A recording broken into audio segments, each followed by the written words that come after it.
Horticulture is the study of how plants touch people. It's the interaction of plants and people. And it's not just soil science and physiology and physics. It's a lot of different things thrown in together. And that's why I think it's so exciting to be a master gardener, is that there are so many things here for you, everything from science to therapy, politics, nutrition. Very few things that horticulture doesn't touch. So, let's see how this works. There. Want to get your kids to eat vegetables? Let them grow them. Quickest way to do it. This is my oldest granddaughter in her first garden, and she is a vegetable eater. She loves all vegetables with the exception of cauliflower. I don't know why, but her mother, her grandmother, and her great-grandmother also do not eat cauliflower. I think there's a genetic thing going on there. So, adapt your garden to the available space that you have. Garden might be small, might be just a little grow box on the patio, or it might be acre out in back 40. So, it should only be as large as you can handle.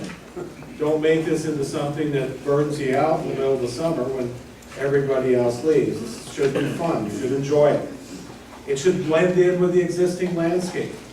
Nothing says it has to be in straight rows. It can be in baskets. It can be in buckets, mounds, planters, raised beds. There's all kinds of ways to grow vegetables.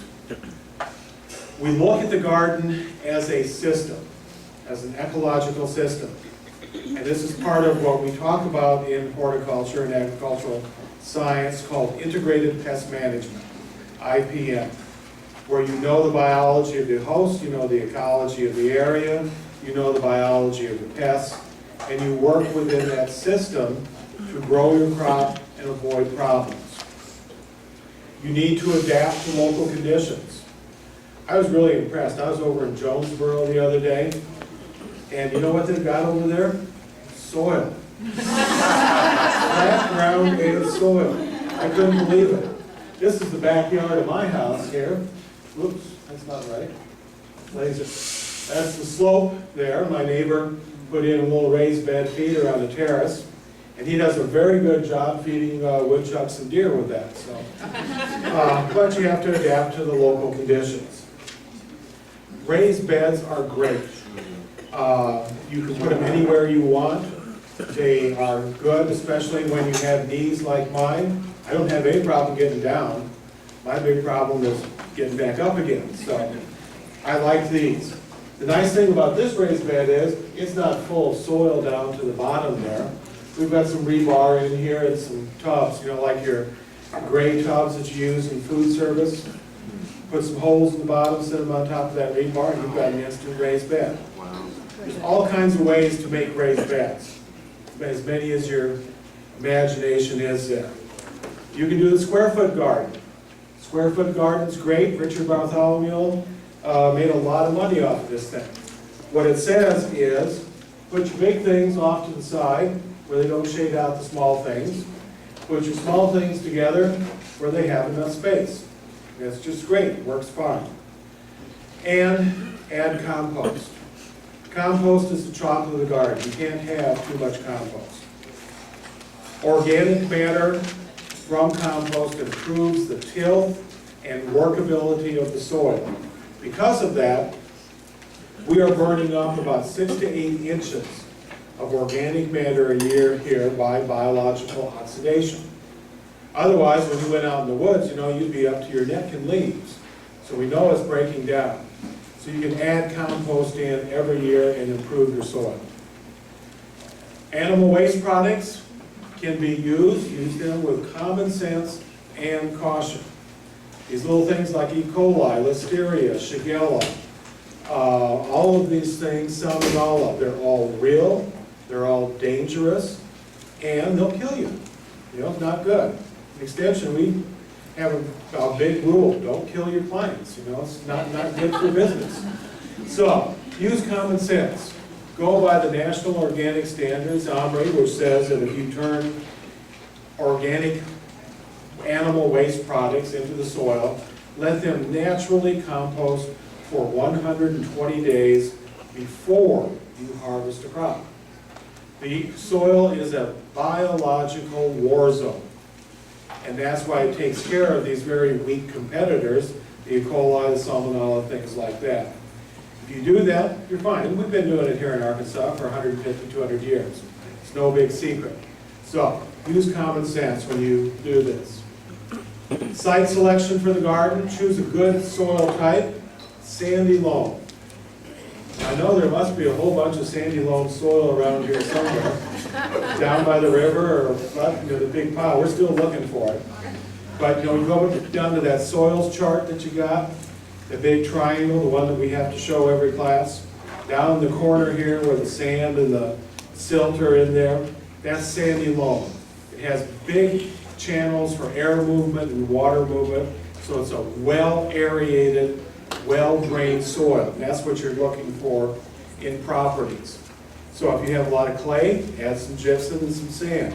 Add your compost to it and bring it back up to that sandy loam characteristic of soil. Know your soil fertility. What is in that soil? You know, half of what that plant's doing is underground. You need to know what's there. What's the pH of your soil? What's the nutrients? What's the type of soil that you have? The base saturation. It's called soil testing. Soil testing is extremely important because it tells you a lot about nutrient availability. It's very hard to correct any type of soil problems after the crop is in. It's a lot easier and a whole lot cheaper to do it ahead of time. So, we'll probably talk about soil tests till it's you're blue in the face about it, but it is important. It makes a lot of sense.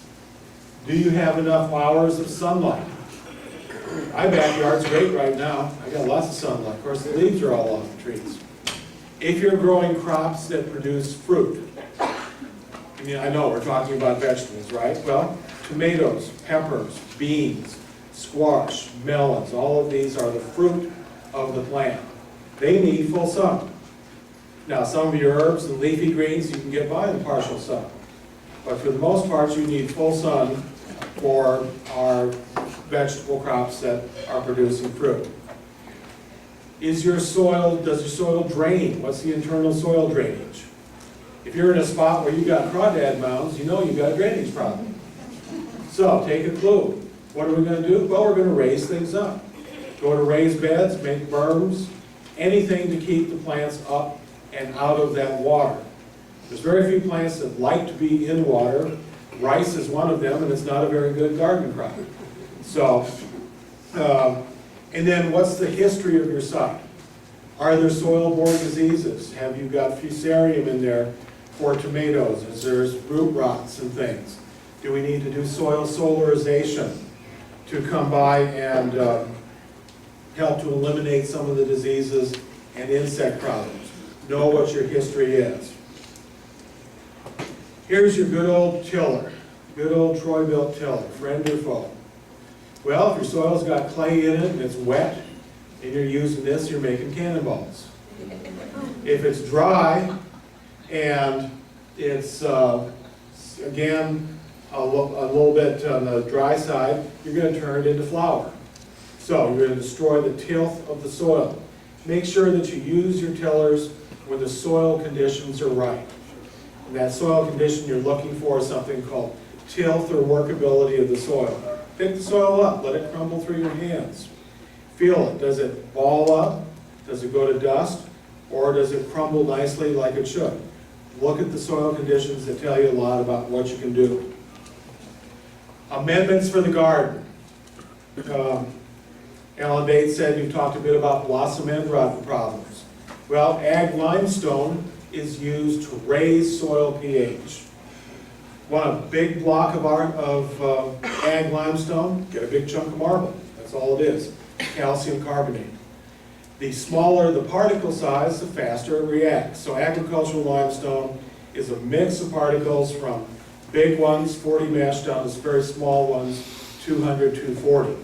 And that way it reacts over a number of years, 2 to 3 years.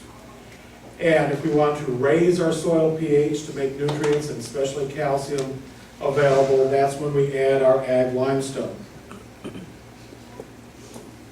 We add sulfur or products with sulfur in them to lower the pH. Very few crops we need to do that for. One of them would be blueberries, azaleas, things like that. If you want to add calcium but not change the pH, you add gypsum. Gypsum, calcium sulfate. Thing they make wallboard on it, that's calcium sulfate, gypsum. And then we can add other things like poultry litter. Remember, if you're adding things like poultry litter, we only recommend somewhere around 2 tons of this per acre. 2 tons is 10 pounds per 100 square feet. That's not much. Don't go out there and put 1.5 feet of it on your garden. You're going to get too much of it in there and you're going to bind up your nutrients. I like cover crops. Cover crops are great because they add things to the soil. They add organic matter. They add nutrients. You can use something like buckwheat, which is a great one. It mines phosphorus out of the soil and makes it available. The only problem with things like buckwheat is that if you let it go to seed, you better like buckwheat pancakes because you've got buckwheat for 100 years. But one of my favorite cover crops, at least in the wintertime or fall or spring, is turnips. Wonderful. I mean, what do? You throw a handful of turnip seed out, guess what? If you're really ambitious, rake it in. At the very worst, you're going to have greens and roots in the wintertime. When you get tired of it, you turn it back in the soil. You help to maintain the nutrients there. You increase the organic matter. Add your lime according to your soil test. Get that pH where you need it. Remember, it takes time for the lime to work. Instant gratification is not available with lime. You have to plan ahead. The lime that you get in the big box stores is meant for lawns. They'll say pelletized lime.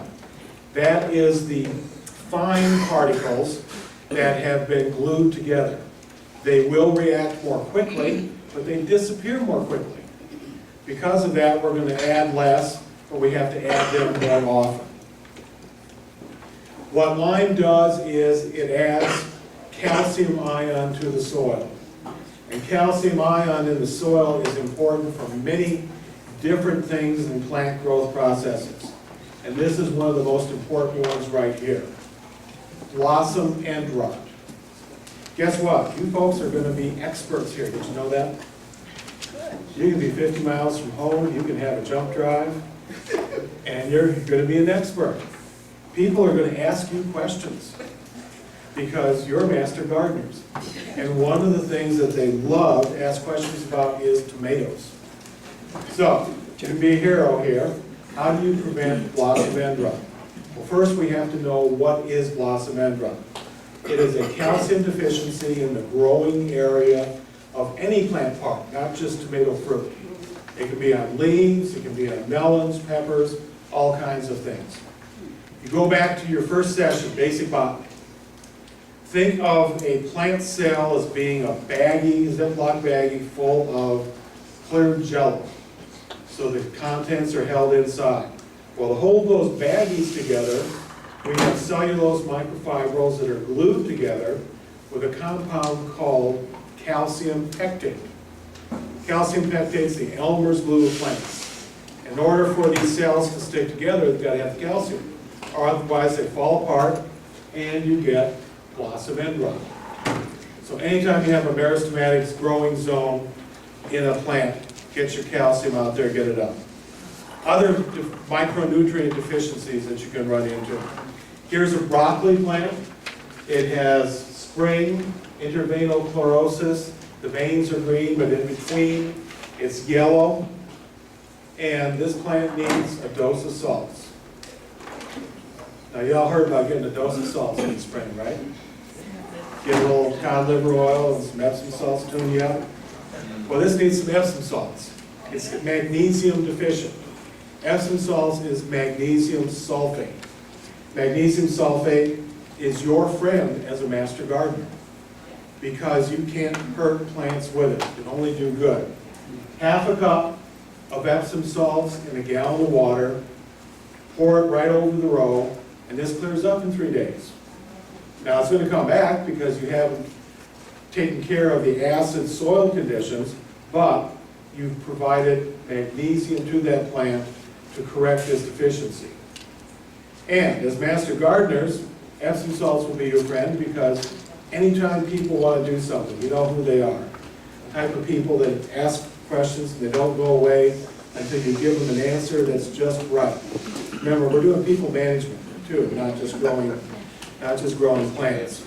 Half a cup of Epsom salts in a gallon of water, pour it over 20 feet a row, and you've won. Your client feels good, you haven't done any harm, and you might have actually done some good. You win on all 3 counts. Just don't drop the box on the plant.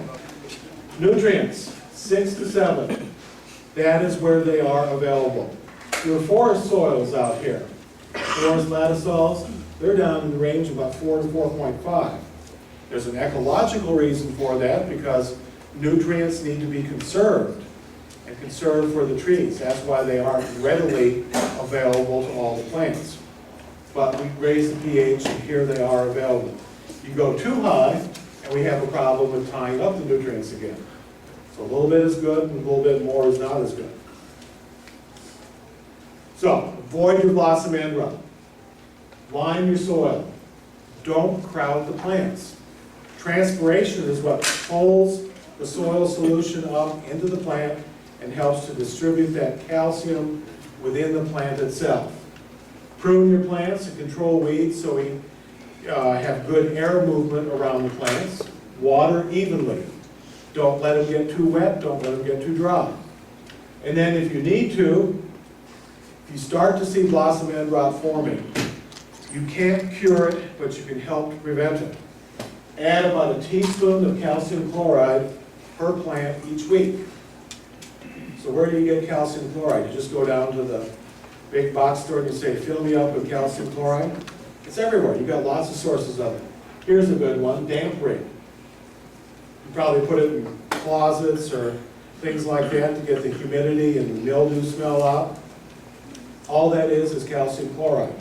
If you use it in the closet, don't throw it out. It's still good calcium chloride. Use that around your plants. So there's many sources of calcium chloride out there. Good sources of micronutrients. Your Epsom salt. Need a little boron?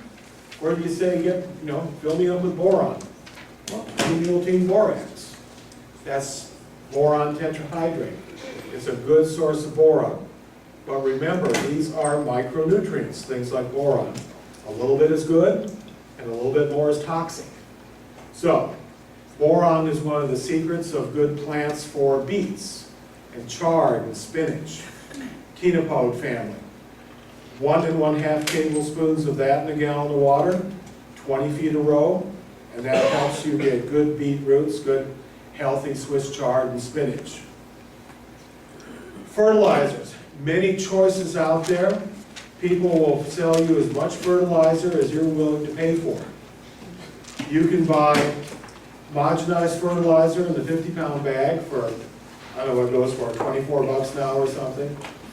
Or you can buy a pound of expert plant food designed for tomatoes, soluble, and it's $5 a pound.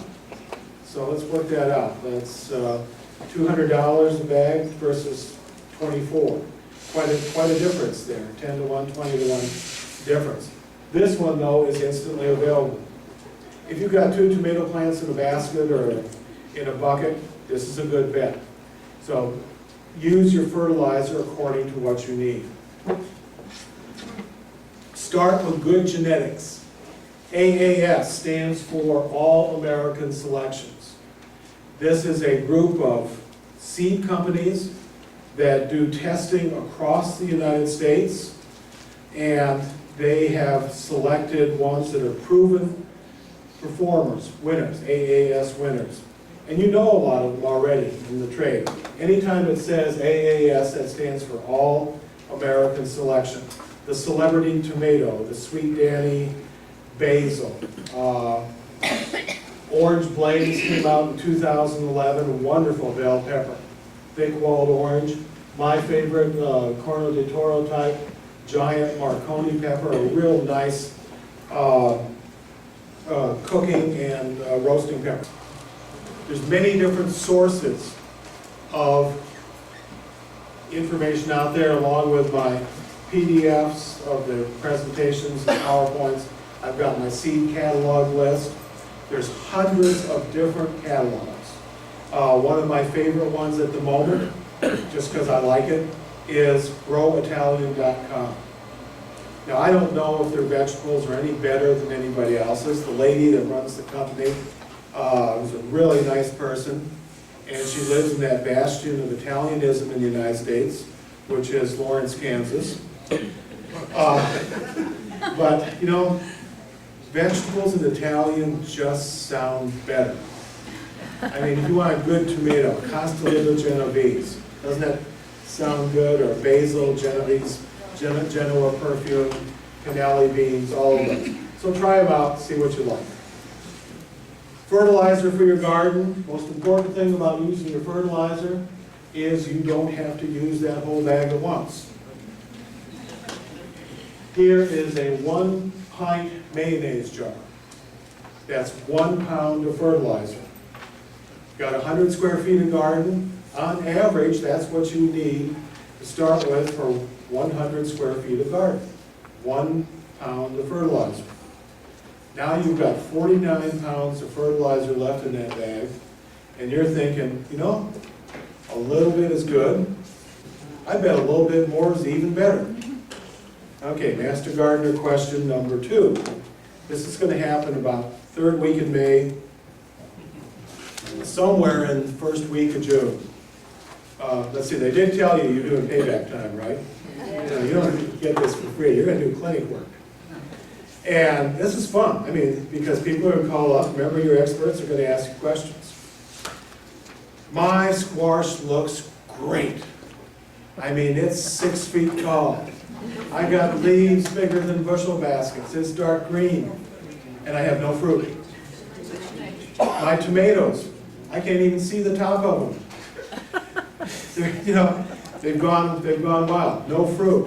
They've over-fertilized with nitrogen. Over-fertilization with nitrogen in fruiting plants makes your plants go vegetative. Yes, ma'am? You like the 10-20-10 fertilizer best of all? No, it's just happened to be a number I picked out.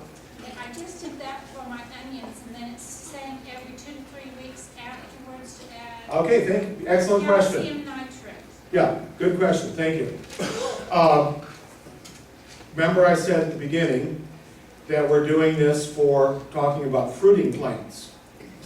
That if you add too much nitrogen, plants that fruit are going to go back to being vegetative.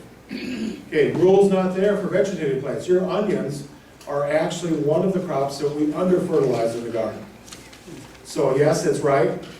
Something to get a little shot of phosphorus at the very beginning, and it could be triple 13, triple 17, whatever you've got. And then we want to stop adding more phosphorus, but we want to keep up with our nitrogen, so calcium nitrate, potassium nitrate, any of those are good sources, because as that onion bulks up, as it bulbs, it's producing up to and more 100,000 pounds of biomass per acre, and does it in about 6 weeks. It's an incredible growth rate, so it needs huge amounts of fertilizer. So yes, it's right. Okay. So, your garden's ready to plant. We plant according to the season. Cool season, things like Irish potatoes and onions. They're in the stores, they're ready. This could be the year, don't know. Maybe we've had all our cold weather up front, and it's not going to snow again.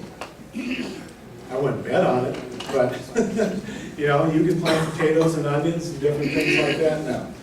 Cool season plants. Notice that all of these, with the exception of English peas, are vegetative parts of the plant. That's what we're looking for. Where our warm season plants, with the exception of sweet potatoes, they're all fruiting parts of the plant that we want. The magic temperature, soil temperature difference between warm and cool season is 12 degrees Celsius which is about 54, 55 degrees Fahrenheit. So when your soil temperatures reach 55, 54, we're thinking about going in with our warm season plants as we start to approach 60 degrees with transplants. But our cool season plants, even though the soil temperature is down in the 50s, we can go ahead and transplant them because they will survive in those cool temperatures.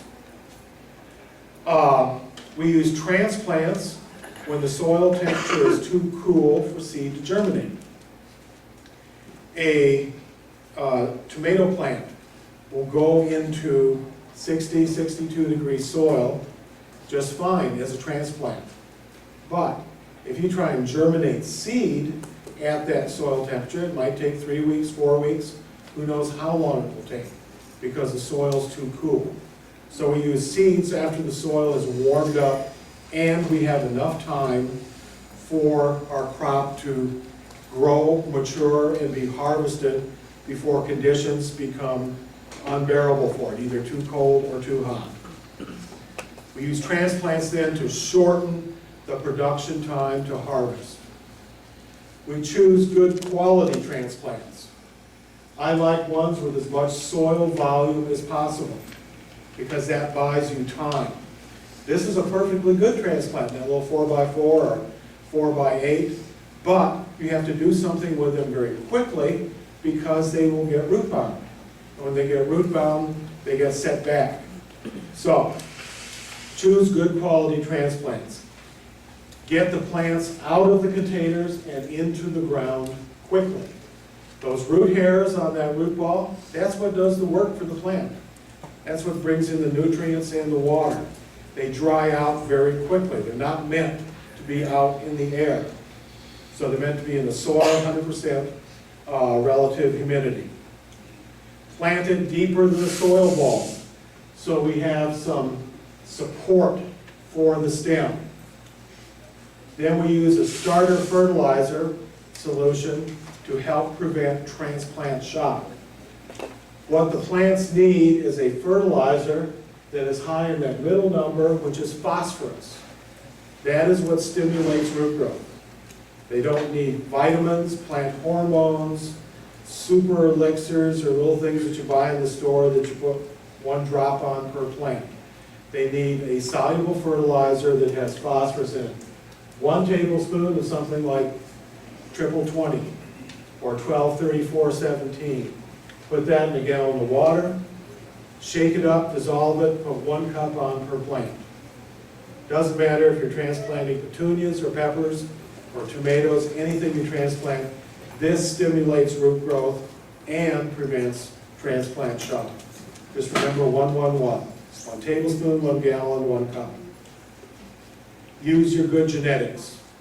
Use recommended cultivars, use all-American selections.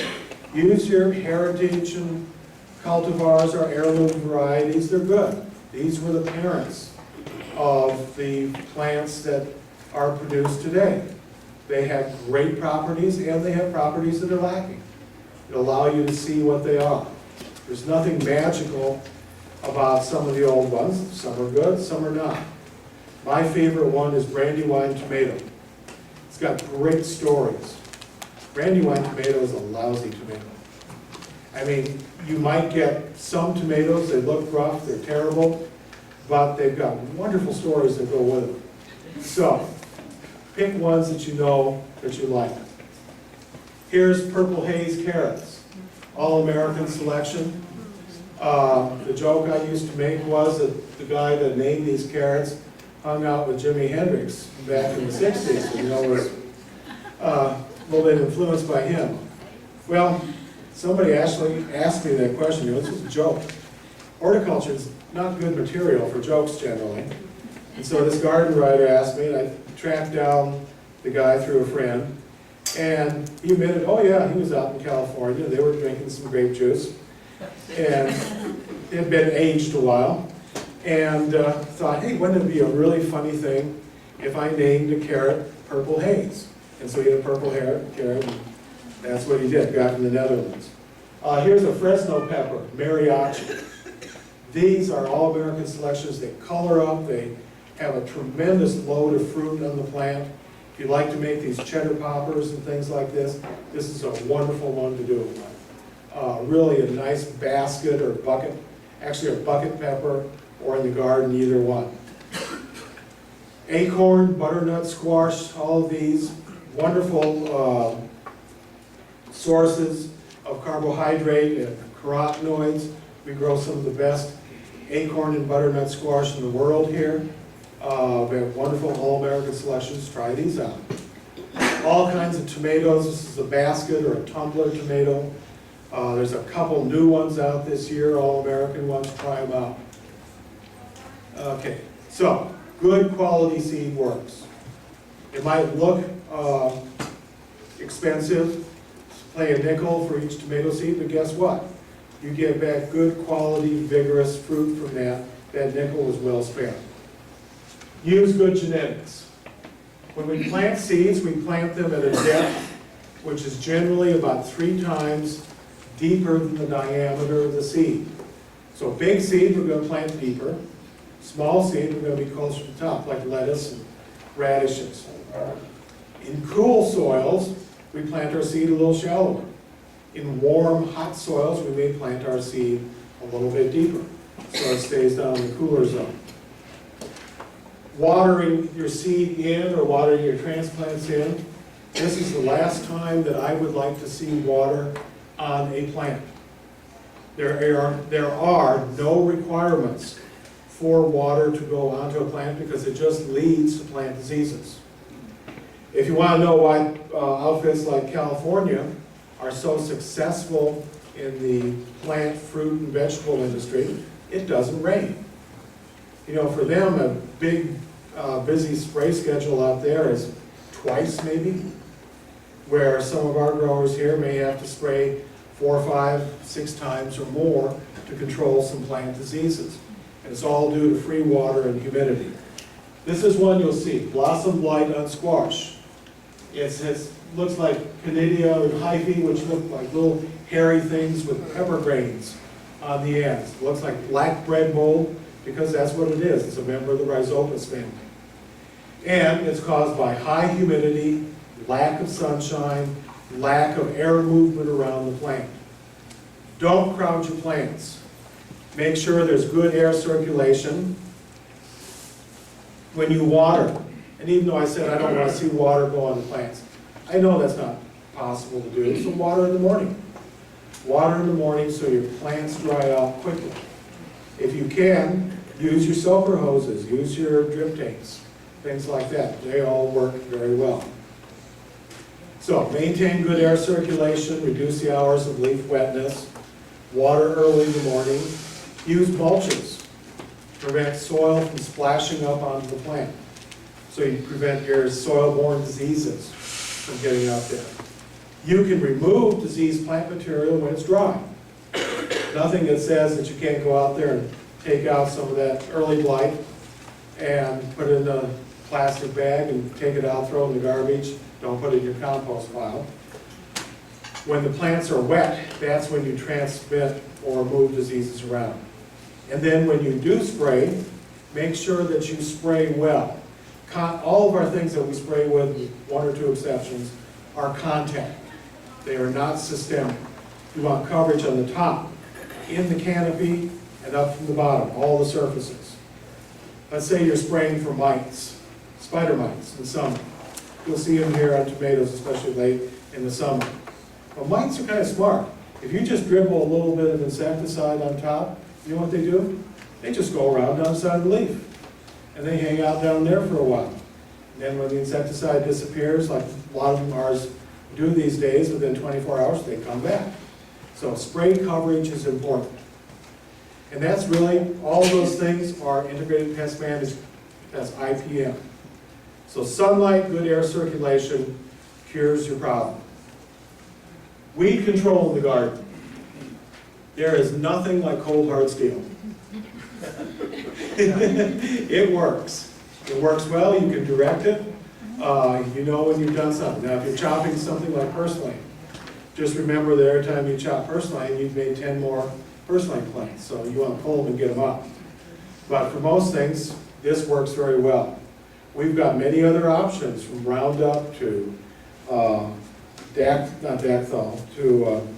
Transplant, Host, things like this.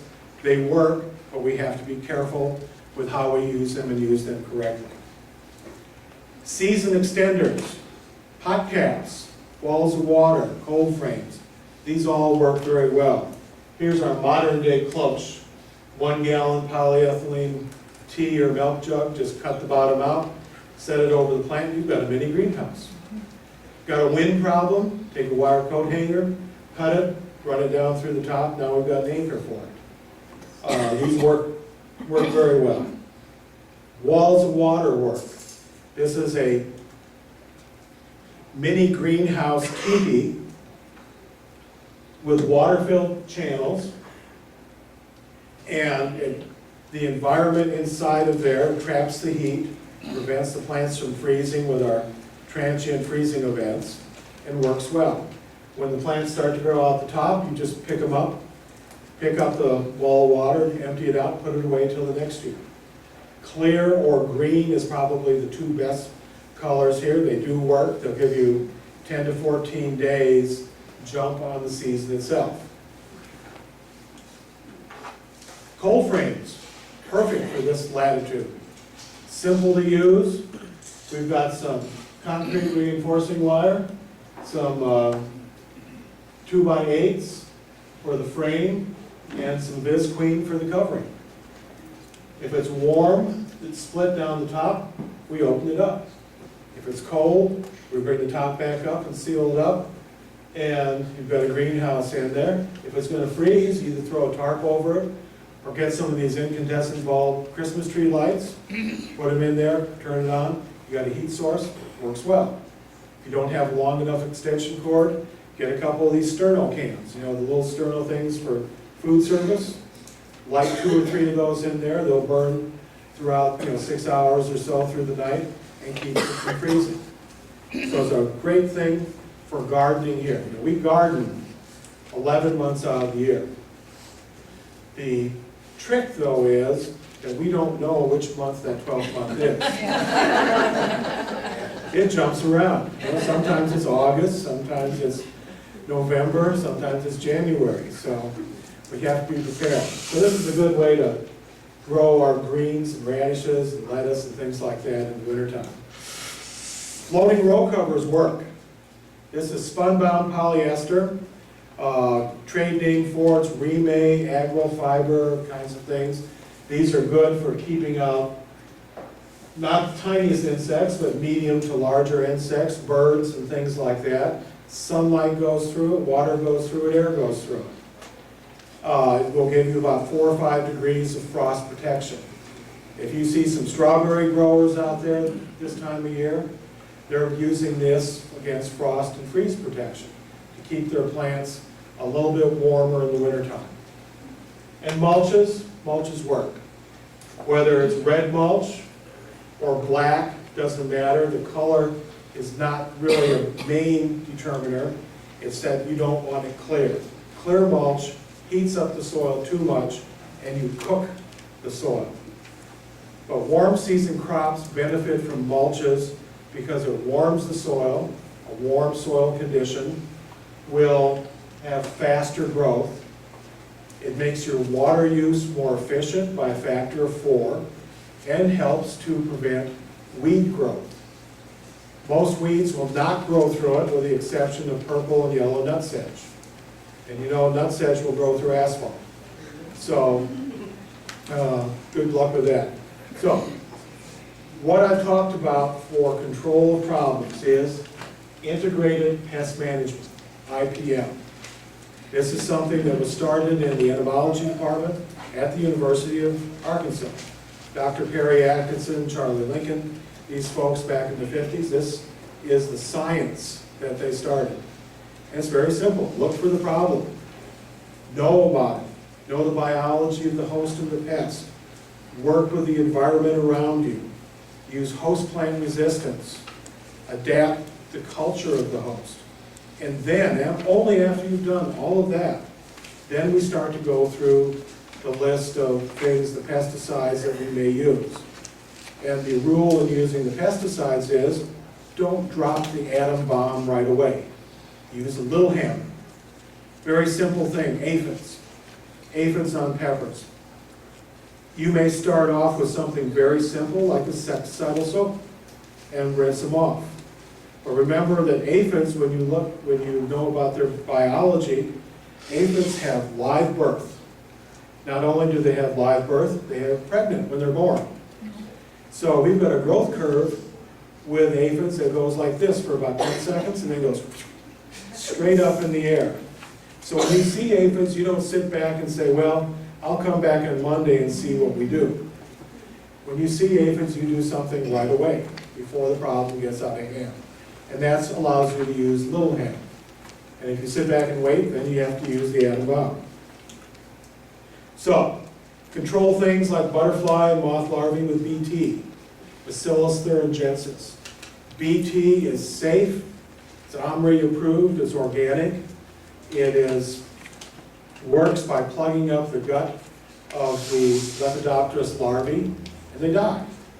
Now, you might feel bad about killing off a few butterflies, but this guy here, this is yellow swallowtail larvae, he's eating my dill. And we've got a serious problem, because I like my dill. And he's going to go ahead, or she actually, is going to go ahead and defoliate this plant in about a day and a half. So, I plant another patch of dill for the butterflies, let them eat themselves out of existence, and then I go ahead and control my Lepidopterous larvae on this one with BT. Dipel, Thuricide, Javelin. You can go down to any of your garden centers, big box stores, and find this. It works well. Get it on the plant, and they will run into it. Here's my ladybug. Here's the ladybug larvae. And there's the eggs getting ready to hatch to turn into larvae. He's gotten behind. He's about 1 million aphids behind in controlling them. This is the point where you drop the atom bomb and get things back in control again. Late blight, Phytophthora infestans, diseases. We can control many diseases genetically. Some we have to use fungicides for. One of the common garden fungicides that we use that's very good is one called Daconil. D-A-C-O-N-I-L. The trade name for it is chlorothalonil. Contact doesn't go in the plant. Works very effectively, and you should start using it before you see the problem occur. Here's Phytophthora infestans. You know what this is? This is late blight on potatoes. You know what this caused? The potato famine in Ireland, in Europe. So, in 1843, if your relatives were coming to the United States after 1843 from Ireland, this is why, right here. Plants, horticulture, remember, is a study of how plants touch people. You want to see an incredible story of plants and people, study the potatoes, late blight, and the potato famine. And the population of Ireland today is just returning to what it was prior to the mid-1800s. That's how devastating it was. So, cover crops, buckwheat improves the soil. Last thing here, generally, soil solarization. We can't fumigate our soil anymore, but we can pasteurize it, cook it. Cover your garden with clear plastic. Do this in the summertime. Takes about 4 to 6 weeks, so do half at a time. Work your garden up like you're going to plant it. And I actually like to put little cottage cheese cups under there so there's a little bit of airspace. And on a sunny day, we can take the soil temperature at 8 to 10 inches below the surface up to about 145 to 155 degrees. And that's enough to pasteurize the soil. You want to prove how you do this? Find yourself a greenhouse in the summertime. Close it up and walk in. You'll find out what the greenhouse effect is all about. So, use good agricultural practices that helps prevent food-related illnesses.